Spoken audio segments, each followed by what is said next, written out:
I'm 102 years old. Some days it still surprises me when I say it out loud. 102.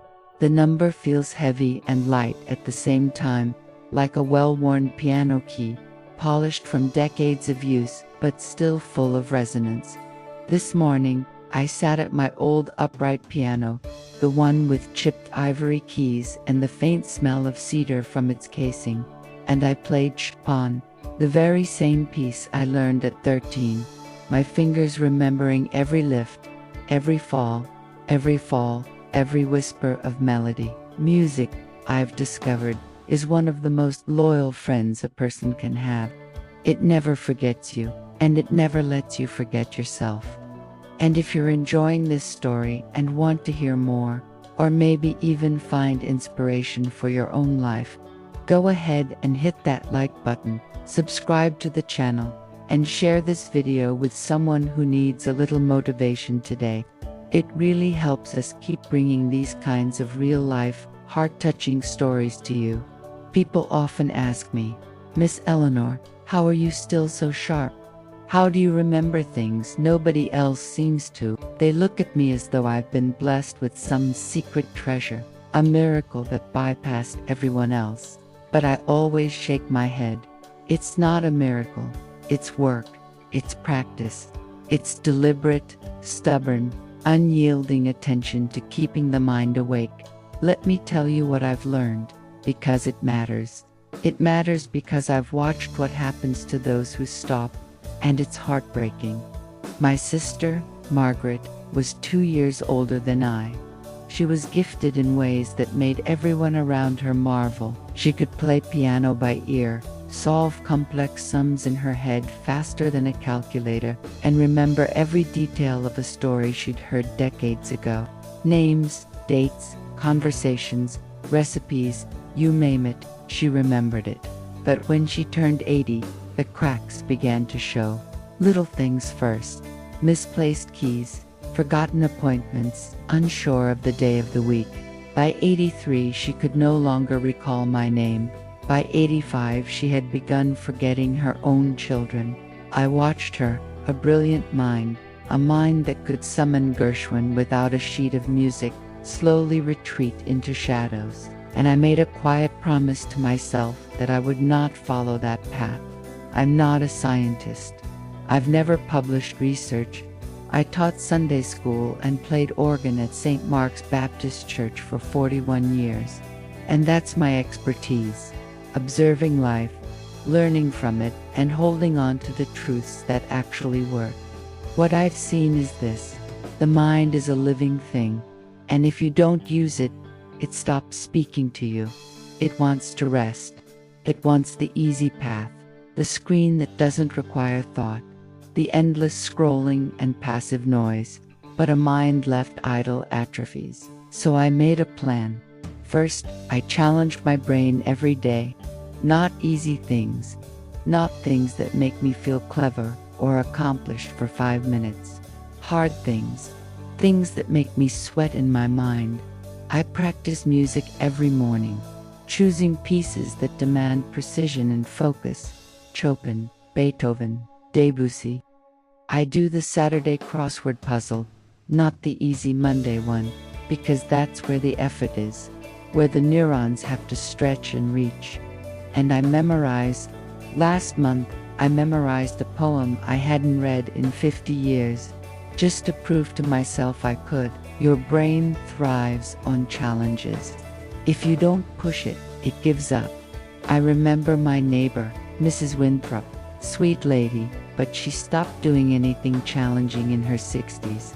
Television became her companion. Soap operas, her entire world. I'd see her out in the yard sometimes, remote in hand, staring at the screen for hours. By 80, she had forgotten how to balance her checkbook. That's the danger. Stop challenging your mind, and it quietly stops listening. Second, stay around people, even when they irritate you. Oh Lord, I've met my fair share of tiresome souls in these 100 years. Dolores, who talks in endless circles and insists she knows everything about everything. Mr. Thompson, who chews with his mouth open and smirks when he tells a joke that isn't funny. The entire choir section that always argues about sheet music, and yet I need them. My brain needs them. Conversation, debate, observation, these keep the mind agile. Isolation is a slow poison. I've watched friends retreat after losing spouses, turning inward and shutting doors. Within a few years, their memories faded, their minds softened, as if loneliness itself could hollow a brain. I play cards every Thursday with 3 women from church. 31 years now. I don't always like them. Dolores. Again, always cheats. I'm certain of it, but I still show up. Because my brain needs the challenge. My attention needs the practice. And yes, my heart needs the laughter, even if it's grudgingly shared. After my husband passed, I was tempted to close my doors, pull the curtains, and wait for the Lord to call me home. But I didn't. I answered the phone. I waved at neighbors walking by. I forced myself to go to church. My friend Clara, who stayed home after her husband died, ended up with dementia within a few years. I will never let that happen to me. Stay in the world. Your mind requires it. Movement is another pillar. I'm not running marathons at 102. These knees have carried me far enough, but I walk every day to the mailbox, around the block, across the kitchen multiple times a day. Every step sends blood, oxygen, and life to the brain. My brother Samuel stopped moving when he was 70, citing back pain, earned rest, and a life of labor behind him. By 80, he couldn't recall the year. Movement isn't just exercise, it's preservation. It's life in motion. Even 10 minutes makes a difference. Food matters. I eat what my mother and grandmother ate. Fresh vegetables, chicken, fish, beans, rice, cornbread from scratch. Nothing packaged, nothing with labels I can't read. Processed food might taste easy, but it dulls the mind. I've seen it in my church, in my neighbors, in family. Eat well, and your mind performs well. It's that simple. Purpose. This, more than anything else, has kept me going. Life without reason is like a piano left unplated, gathers dust. Its strings loosened, its notes silent. After my husband died, after I buried friends, after my sister Margaret's mind faded, there were moments when giving up seemed appealing. But then my great-granddaughter asked me to teach her piano before college. That was my reason.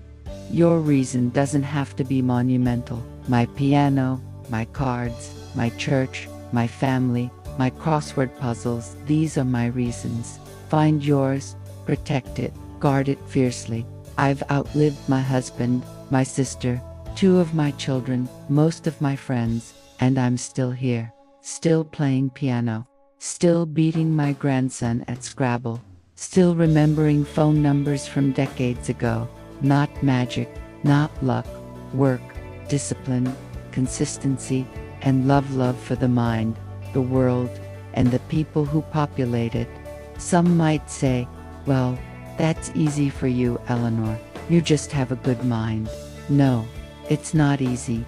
It is work, every single day, whether I feel like it or not, whether the weather is cold or the sun is blazing, whether I'm tired or aching. I challenge my brain. I move my body. I engage with others. I eat well. I sleep. I nurture a reason to exist. Tomorrow, as I plan to sit down at my piano, I know Dolores will show up for our cards. I know she'll try to cheat. I know she'll talk too much. I know I'll roll my eyes and laugh at her antics. And I'll be ready. My brain will be ready. My heart will be ready. Because at 102, I've learned the secret isn't a miracle, it's persistence. It's being stubbornly, unapologetically committed to staying alive in every sense, body, mind, and soul. And yet, there's more to share. More stories of the small, daily choices that make the difference between a fading mind and a vibrant one. More lessons from family, from friends, from the ordinary days that quietly determine the extraordinary decades. I'll tell you all of that next. But for now, sit with this. A mind is like a garden. If you leave it untended, weeds creep in. But if you water it, challenge it, give it sunlight, company, nourishment, it flourishes. That's the path I've walked for a century and 2 years. And it works. When I talk about mental sharpness, one thing I can't stress enough is sleep.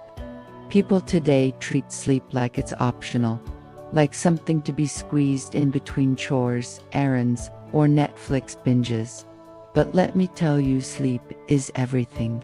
I go to bed at 9 o'clock every night, without exception. Lights off, phone down, no lingering over the TV. I'm up at 5:30 every morning. Deep, uninterrupted sleep is when the brain does its cleaning. Every day we collect tiny toxins, stresses, and distractions. Sleep washes them away. Without it, your memory falters, your focus drifts, and the smallest task becomes monumental. I've seen husbands and friends doze in chairs with the TV droning on, thinking they're resting. They wake up confused at 2 in the morning, stumble to bed, and never get the restorative sleep their minds crave. That's not rest. That's letting your brain slowly slip away. I remember my neighbor, Mrs. Finch, who insisted she could catch up on rest whenever she wanted. She'd go to bed late, nap on the couch, wake at random hours. By 78, she couldn't recall where she left her keys. By 80, she struggled to remember what she'd had for lunch the day before. Sleep, I've learned, isn't a luxury. It's medicine. Take it seriously. Treat it like your life depends on it, because it does. Food, too, is something I treat with reverence. I've never been a fan of fad diets or the latest supermarket craze. Keto, paleo, intermittent fasting, none of it appeals to me. I stick to what my mother and grandmother ate, and I've done so my entire life. Fresh vegetables from the garden, chicken, fish, eggs, beans, rice, and cornbread I baked myself. Meals that nourish both body and avoiding packaged, processed foods is critical. Anything that comes in a box with a cartoon on it or ingredients I can't pronounce is instantly off my table. Your brain runs on what you feed it. Feed it garbage, and it runs like garbage. Feed it well, and it hums along. Sharp, alert, capable of feats you might not believe at a century old. I think of my grandson, Samuel, who comes over every Wednesday.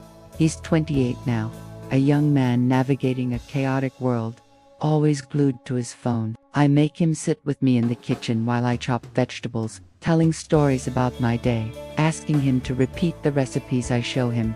He rolls his eyes sometimes, groans about being hungry, but he's learning something more than cooking. He's learning that attention and care, mental presence matter, and when he helps me knead dough for cornbread, I notice how his focus sharpens. Those little exercises, connecting body and mind, taste and touch, they matter. Even the young need practice. Purpose is the final, most crucial ingredient. Life without purpose is like a river that has lost its banks. It meanders and stagnates. After losing my husband, after burying most of my friends, after watching my sister fade into forgetfulness, I could have sat in my living room, stared out the window, and waited for time to carry me away, but purpose kept me awake. My great-granddaughter wanted piano lessons before heading to college. My church needed someone to help organize the choir, and I had experience there. I show up for cards every Thursday, not because I like everyone, but because it gives me reason to wake, to engage, to live. Even the smallest tasks, a crossword, a phone call to a friend, preparing a meal for a neighbor, give the day meaning. Purpose keeps the mind alive. Without it, even the sharpest mind will grow dull. I remember my friend Clara vividly. After her husband passed, she retreated into her house. "I'm tired of people," she told me once. "It's easier to be alone." 3 years later, dementia had crept in quietly. Isolation had whispered to her brain, "You're not needed anymore," and it obeyed. Contrast that with Mrs. Lawson, a widow like Clara, who forced herself to volunteer at the local library, join a weekly knitting circle, and call her grandchildren at least once a day. Her mind stayed sharp well into her 90s. The lesson is clear: being present, being useful, having reasons to engage with the world. This preserves the mind in ways exercise, diet, or puzzles alone cannot. Mind. I find purpose in the ordinary. My piano, my church, my cards, my cooking, my writing letters, my walks around the block, my conversations with neighbors, watching my plants grow, laughing at the antics of my cat, Sophie. All of it adds up. Life doesn't have to be monumental to be meaningful. It just has to matter to you. That is what keeps me going. That is what keeps my mind alert. That is what keeps me alive in every sense. Social engagement, I've learned, is just as essential as sleep and nutrition. Every conversation is a workout. Every argument, every joke, every discussion sharpens your mind in ways you don't immediately recognize. Take Mr. Howard from down the street. He's infuriating. He's always correcting my grammar, telling me the modern generation is hopeless, and asking questions he already knows the answers to. But I tolerate him, not out of patience, but necessity. He makes me think, makes me respond, makes me keep track of what I've said and what he is going to say next. When I skip our weekly chats, I feel the mental muscle relax. I need that engagement. It's funny, isn't it? Sometimes the people who irritate us the most are the ones keeping us alive in ways we can't fully appreciate. And movement. Oh, the body. It may creak, it may complain, but it is still capable of miracles. At 102, I walk around the block nearly every day. My neighbors often offer to drive me or suggest I take it easy, but moving is non-negotiable. My brother Samuel, who stopped walking after 70, lost more than mobility. He lost cognitive sharpness. Movement pumps blood to the brain. It stimulates the senses. It keeps every system in dialogue. Even small movements count. Even a walk to the mailbox. Even pacing while thinking. Do not underestimate the power of movement. I see the same principles in action in my family. My daughter Helen takes 10 minutes every morning to meditate and memorize a short poem. My son, James, plays chess online, challenging himself daily. My grandchildren read, practice instruments, and engage in volunteer work. The mental habits we cultivate in youth continue to protect and strengthen our minds as we age. I've seen the difference firsthand. I've seen the decline in those who neglect these practices, and the resilience in those who embrace them. Even humor plays a role. Laughter keeps the brain flexible. I play jokes on my grandkids, tease my neighbors, and never let life become too serious. Stress, after all, is a thief of memory and focus. A good laugh, shared with others, reactivates your mind in ways that no crossword puzzle or piano piece can. As I look back on my 102 years, I realize that staying mentally sharp is not about luck, genes, or miracles. It is about habits, daily choices, commitment to using your mind, moving your body, eating well, sleeping deeply, engaging socially, and maintaining purpose. There are no shortcuts, no magic pills, no quick fixes, just a lifetime of deliberate effort. I remember the night my great-granddaughter played her first recital. I sat in the front row, proud and trembling at the same time. As her small hands danced over the keys, she faltered at a note, recovered, and played the final chord with confidence. Watching her, I thought about the decades I've spent nurturing my own mind, my own purpose, and I felt a quiet satisfaction. These small, consistent actions, repeated over years, produce results that are invisible at first, then undeniable with time. Tomorrow, I'll play Chopin again. I'll walk to the mailbox. I'll bake cornbread. I'll challenge my mind with a crossword puzzle that threatens to make me throw the newspaper across the room. I'll call a neighbor. I'll laugh at Dolores when she tries to cheat at cards. And I'll do it because I have a reason, because I have purpose, because I am alive. You want to know my secret? It's simple. Challenge your brain daily. Hard things, difficult things, things that make you sweat mentally. Stay socially engaged, even with the people who annoy you, even with the world when it feels heavy. Move your body, even if it's just a little, even if it hurts, even if it's inconvenient. Sleep. Protect it like your life depends on it, because it does. Eat real food. Nourish the body that nourishes the mind. Find your reason, your purpose, your reason to wake up every single day. Nothing else matters more. Not luck, not genius, not miracles. Just these daily acts of devotion to your mind, your body, and your purpose. I've lived over a century, and I promise you, it works. The brain, like a piano, must be played. The body, like a garden, must be tended. The mind, like a river, must be kept flowing. Do these things, and you will find yourself capable of astonishing clarity and resilience. No matter your age, I have a few more years, perhaps, or more. Only the Lord knows. But I intend to be here for them, fully present, fully alive, fully sharp, playing music, beating my grandson at Scrabble, laughing at Dolores, remembering recipes from 50 years ago, living a life of purpose, not luck, not chance, but daily, deliberate work. And if you take one thing from my story, let it be this: it is never too late to start. No matter your age, no matter your circumstances, you can cultivate a sharp, resilient mind. You can stay alive in every sense, body, heart, and soul. You can thrive, not just survive. And when you do, the world will be richer for it, and so will you. So remember, you can thrive at any age if you keep your mind active, your body moving, and your purpose alive. Just survive, stay engaged, and when you give to the world, it will reward you in ways you cannot imagine. If this story inspired you, or you feel it could change someone else's life, don't keep it to yourself. Make sure to like this video, subscribe to our channel, and share it with friends, family, or anyone who might need a little motivation today. By doing this, you not just helping yourself, you spreading a message that can truly make a difference in the lives of others.